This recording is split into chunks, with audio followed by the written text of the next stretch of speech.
ہاتھی اور درزی کی کہانی۔ ایک دفعہ کا ذکر ہے کہ ایک درزی اپنی دکان میں بیٹھا کپڑے سی رہا تھا کہ اچانک سے وہاں ایک ہاتھی کا بچہ آ گیا اور اچانک اونچا اونچا بولنے لگا۔ درزی نے اس کو ایک روٹی کا ٹکڑا دیا۔ وہ ہاتھی ہمیشہ درزی کی دکان پر آتا تھا۔ ایک دن ہاتھی آیا لیکن درزی نے اس کو روٹی کے بجائے سوئی چبا دی۔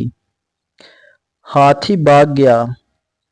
اگلے دن ہاتھی پھر آ گیا لیکن اس کی سونڈ کیچڑ سے بھری ہوئی تھی اور اس نے اپنی سونڈ سے کیچڑ درزی کے کپڑوں پر پھینک دیا۔